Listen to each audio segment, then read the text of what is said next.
Oui, merci Monsieur le Président.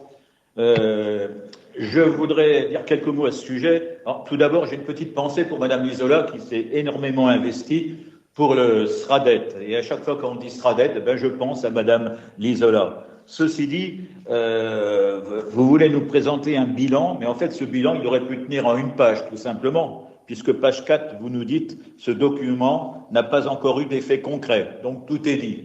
Alors, vous avez interrogé les acteurs et vous nous dites, ce SRADET, il est bien accepté. Oui, il est bien accepté, tout simplement parce que c'est la loi, il est prescriptif, donc les gens n'ont pas le choix. Ceci dit, quand on regarde de plus près dans le document que vous nous avez remis, on constate, par exemple, que ce document si bien accepté, eh bien, la règle numéro 16 concernant la consommation du foncier, je cite, a soulevé beaucoup d'objections, car trop contraignante pour les territoires. Bien accepté ce document, il est tellement bien accepté que vous êtes obligé d'en rajouter sans arrêt, de faire une propagande permanente, une communication pour que les gens y pensent encore. Je cite, page 24, la connaissance du Grand Est territoire tend à s'estomper au fil du temps. Elle finit par s'estomper. Le nom Grand Est territoire n'est pas utilisé. Toujours page 24. Et page 31, on nous dit il est bien accepté, mais il nécessite une mobilisation constante en matière de communication et d'accompagnement pour qu'il soit pleinement approprié. Eh bien, tout ça, c'est la preuve, en fait, que le Grand Est n'existe pas. Les gens ont tendance à l'oublier s'il n'y a pas votre communication. Et au niveau des oubliés, je crois qu'il y a non seulement la France des oubliés, mais il y a d'abord, dans le SRADET, 2 ou 3 oubliés dont vous ne parlez pas beaucoup, contrairement à ce qu'on pourrait croire. Page 28, d'abord, le premier oublié, c'est la ruralité. Je cite, une meilleure prise en compte des spécificités du monde rural est une piste de progrès possible. C'est donc la preuve que le monde rural n'est pas vraiment pris en compte. Certains acteurs considérant même, je cite toujours, que le document traite essentiellement des problématiques urbaines. Effectivement, c'est toujours l'histoire de l'armature urbaine.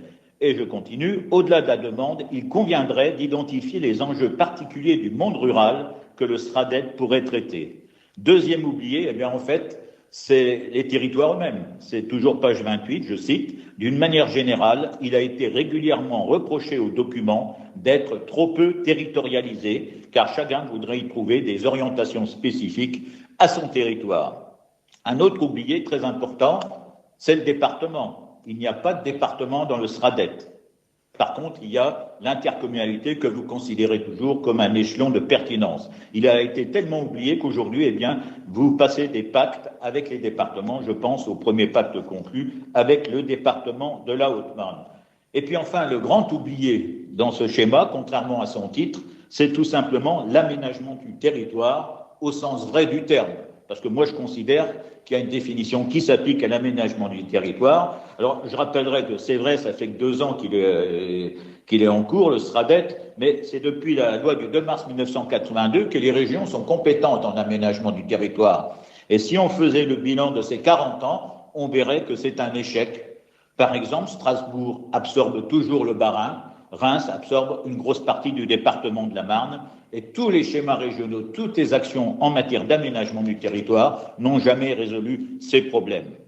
Car je rappelle quand même que dans le Code général des collectivités, la loi, l'article 42-51-1, assigne aux 2 premiers objectifs, assigne au SRADET ces 2 premiers objectifs. 1, l'équilibre des territoires. 2, le désenclavement des territoires ruraux. Eh bien, c'est oublié dans ce bilan. Et moi, j'aimerais qu'on fasse ce bilan. Je l'avais demandé en commission. Quels sont les territoires à rééquilibrer? Quels territoires ruraux à désenclaver? Comment? Selon quels critères?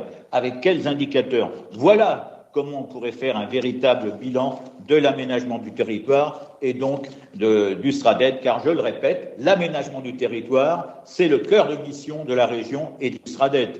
Pas uniquement les déchets, des choses comme ça, ou la biodiversité.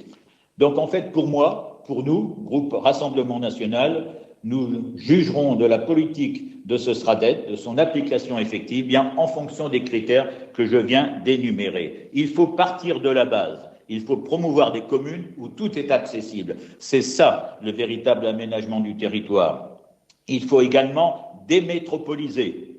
Et je voudrais rappeler une citation, la concentration en un même lieu des activités constitue pour la collectivité, pour la nation à l'époque, une charge qui peut être diffuse, mais qui n'en est pas moins lourde. C'est pas de moi, c'est tout simplement de Georges Pompidou, le 26 novembre 1963. Il disait aussi qu'il fallait faire le maximum pour qu'un aménagement du territoire, la population, ait les moyens sur place de pouvoir vivre normalement. Oui, il faut également en finir avec les intercommunalités, et je vous rappelle la position du Rassemblement national à ce sujet-là. Pour développer, pour faire un véritable aménagement du territoire, c'est la commune, le département, l'État. Une politique d'aménagement du territoire dans le cadre d'une politique nationale définie par un État stratège avec des frontières extérieures, car vous le savez très bien, il n'y a pas d'aménagement du territoire durable, c'est un mot à la mode, c'est un mot que vous appréciez, il n'y a pas d'aménagement durable quand on est mis en concurrence avec le monde entier. Je vous remercie.